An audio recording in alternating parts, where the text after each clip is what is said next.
Sometimes I wonder if the artists who dominated the 80s knew what they were doing, or if they were just lucky enough to be in the right place at the right time. Because it is a total irony. Guys who barely knew how to play 3 chords ended up selling more records than jazz or blues legends.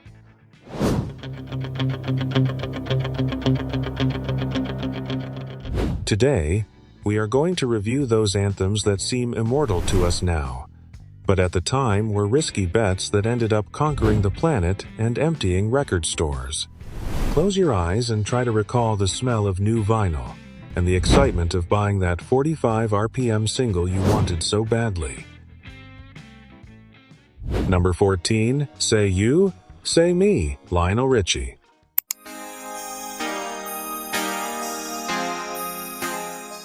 That soft ballad intro that then explodes into a fast rhythm only to return to calm was Lionel's trademark.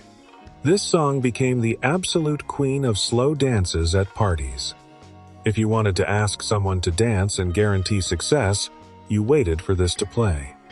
Lionel had the Midas touch in the 80s.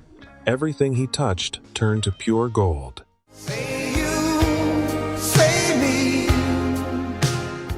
Sales were impressive for a movie ballad, exceeding 1.5 million copies sold. It was number 1 on the US charts for 4 weeks straight, proving that classic romanticism still held a huge place in the public's heart, despite all the synthesizers and noise. Naturally.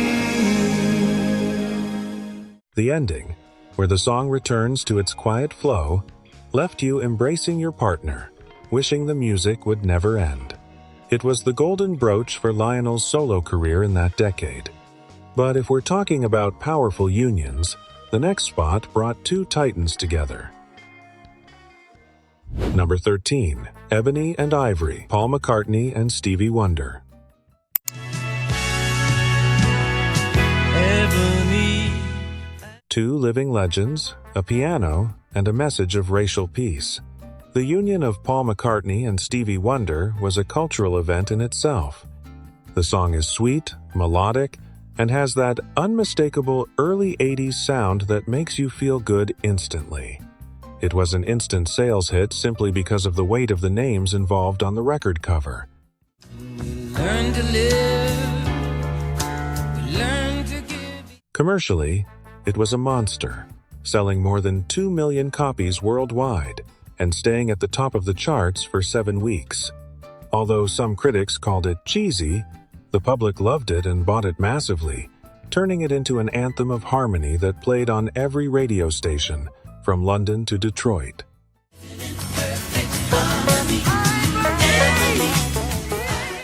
The ending, with both singers improvising and having fun, showed a real chemistry that transcended the speakers. It was proof that music could, at least for 3 minutes, bring people together. But now, let's swap the sweetness for a raspy and mysterious voice. Number 12, Bette Davis Eyes, Kim Carnes.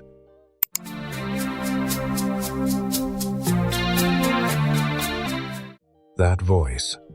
It sounded as if she had smoked 1,000 cigarettes and drunk whiskey all night, and that gave it an irresistible touch of mystery that radio loved. Kim Carnes took a song that was originally a light jazz tune and transformed it into a dark and seductive synth-pop piece that defined the sound of 1981. She's precocious, and she knows just what It was a totally unexpected hit that dominated the charts for 9 weeks, selling more than 2 million copies in the United States alone. Bette Davis herself wrote a letter to Kim Carnes thanking her for making her part of modern times and for introducing her to a new generation of young people who bought the record for its unique atmosphere. when she snows you. The sound of the synthesizer and those dry hand claps created a hypnotic mood. It is one of those songs that, when you listen to it today, immediately transports you to a neon-lit highway at night. But get ready, because now we are going to turn the volume up to the max with the Queen of Rock. Number 11. I Love Rock and Roll, Joan Jett, and the Blackhearts.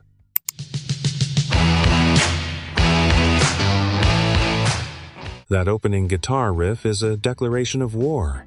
Joan Jett proved to us that hard rock could also be a massive sales hit in the pop era. It is a song to shout along to, with a basic, pounding rhythm that hits you with incredible force. It didn't need frills, it was pure, unadulterated attitude.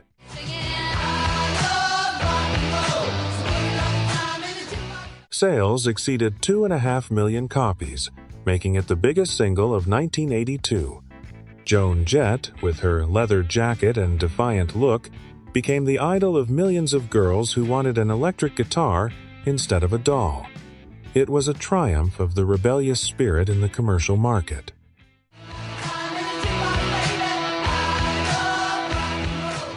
The ending, repeating the chorus ad nauseum, forced you to join the party. It was impossible to listen to it without banging on the steering wheel or the table. But if we're talking about physical effort and triumph, the next spot made us all sweat. Number 10. Flashdance. What a Feeling. Irene Cara.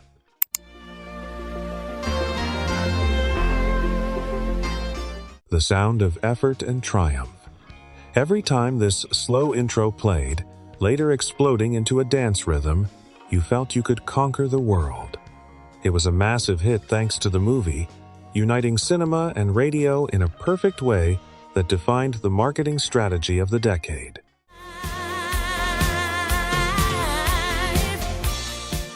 Irene Cara didn't just win an Oscar. She sold more than 3 million copies of this single.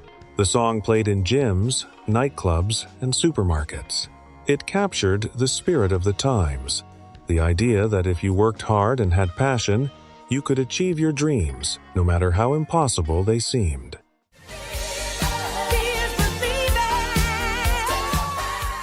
The euphoric closing of the song left your adrenaline through the roof. It was pure, canned motivation. And speaking of powerful voices that brightened our day, no one did it better than The Voice.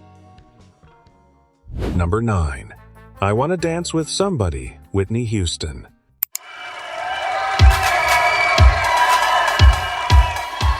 The purest voice of the decade. It was an explosion of joy and vocal power that had no rival. Every time this song played on the radio, the day felt a little better, brighter. Whitney Houston took dance pop and elevated it to the category of art with her impeccable technique and overflowing charisma. And the sun begins to fade. It was a resounding global hit, selling more than 3 million copies and winning the Grammy. It became the anthem of weddings and prom nights. People didn't just buy the record. They bought the happiness Whitney transmitted in every note, turning her into America's sweetheart.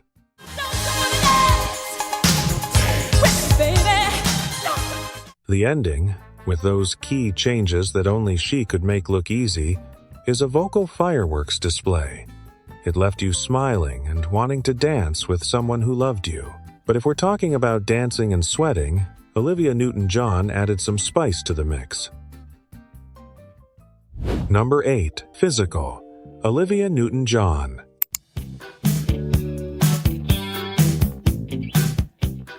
The anthem of the era of gyms, lycra tights, and neon. It spent 10 consecutive weeks at number 1, an absolute record for the time. It was a suggestive, fun song with a rhythm that wouldn't let you stay seated, transforming the sweet girl from Greece into a bombshell.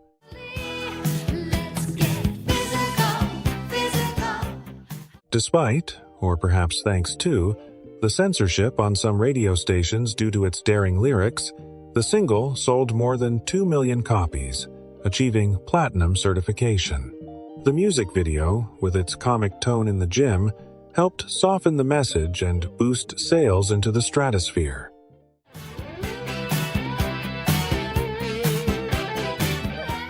The fast and energetic final guitar solo closes the perfect song for aerobics. It was the soundtrack of a body-obsessed generation. But now, let's put on the denim jacket for the working-class anthem. Number 7. Livin' on a Prayer. Bon Jovi.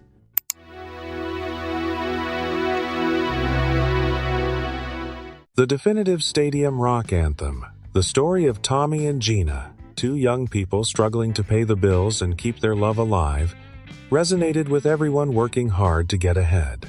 The use of the talk box in the intro gave it a unique and futuristic sound that hooked you from the first second.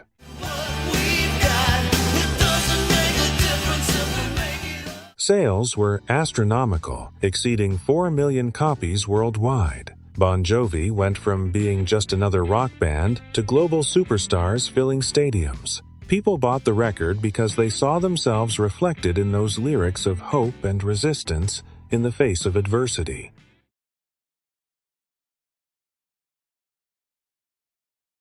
When the final key change arrives, it is impossible not to sing the chorus at the top of your lungs. It is the greatest moment of collective catharsis of the 80s. But let's swap electric guitars for an acoustic one and some sunglasses. Number 6. Faith, George Michael.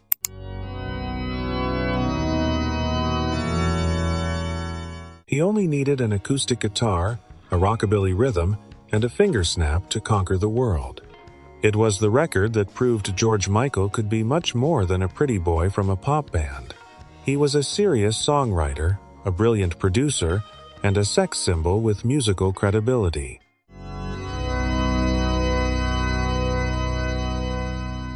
The single sold more than 4 million copies and was the best-selling single of 1988 in the United States. George Michael managed to cross the barriers between white pop and black R&B, making the whole planet dance to the same minimalist and contagious rhythm.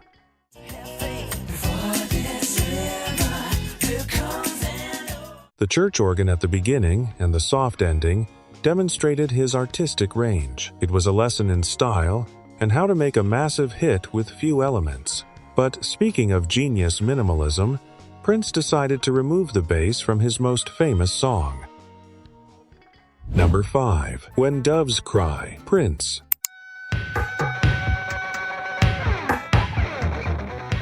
A very weird song for the time. It has no bass line. Prince took the risk of eliminating the instrument that holds the rhythm together, creating something psychedelic, naked, and personal. The mix of the dry drum machine with that crying guitar and his anguished voice created a unique atmosphere that no one had heard before.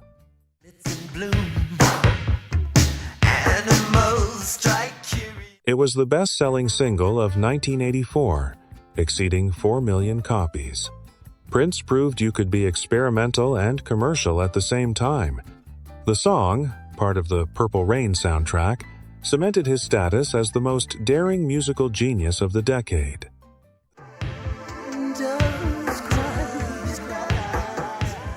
The ending, with those Baroque keyboards and Prince's screams, is a production masterpiece. It left you hypnotized, trying to decipher what you had just heard. But let's go back to the dance floor with the most famous blonde of New Wave. Number 4. Call Me Blondie.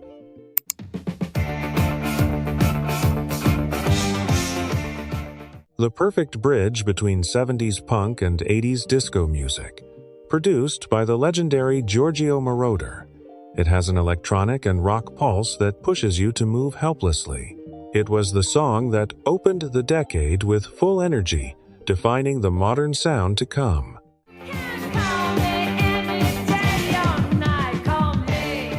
It sold more than 6 million copies worldwide, being the band's most successful single. Debbie Harry, with her cool and seductive voice, gave the song an urban attitude that both rockers and disco lovers fell in love with. It was the theme song for the movie American Gigolo, which multiplied its impact.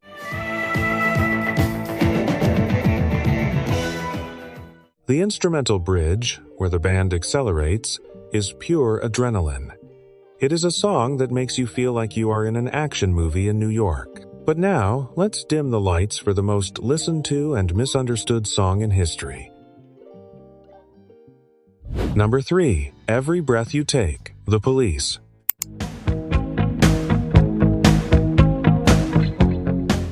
Many believe it is a romantic love song, perfect for weddings. But Sting wrote it as something dark and obsessive about control and jealousy.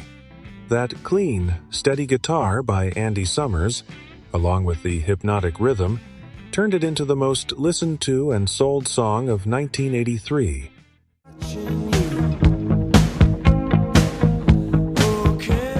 Global sales are estimated between 6 and 8 million copies. It was a cultural phenomenon that dominated the radio for months. The apparent simplicity of the song hid a sophisticated production that made it irresistible to millions of people who bought it thinking it was a tender ballad.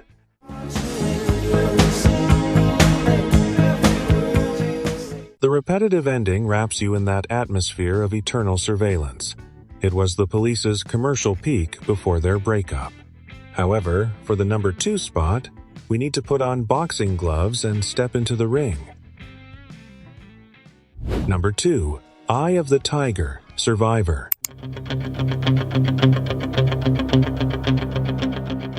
The Rocky song. That opening riff is like a shot of adrenaline straight to the heart. As soon as it played, you felt the urge to go for a run, to train, to overcome any obstacle. Sylvester Stallone commissioned it personally, and the result was a motivational anthem that transcended the movie screen.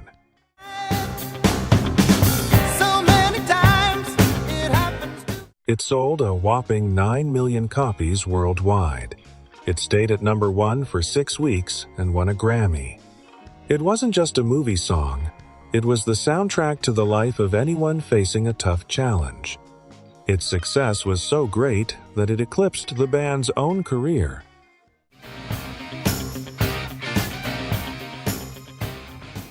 The final hit of the song is a declaration of victory. It is pure energy compressed into 4 minutes. But we have reached number 1, the exact moment pop music changed forever thanks to a hat and a glove. Number 1. Billie Jean, Michael Jackson.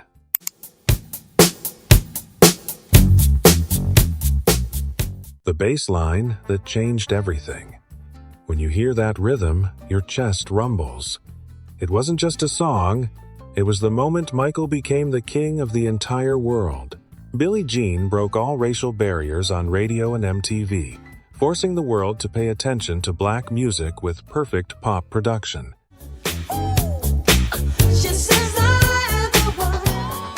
The sales are legendary. More than 10 million copies sold as a single, propelling the Thriller album to be the best-selling in history. It made even those who said they didn't like pop dance. Its impact was such that it defined not only the year 1983, but the entire decade.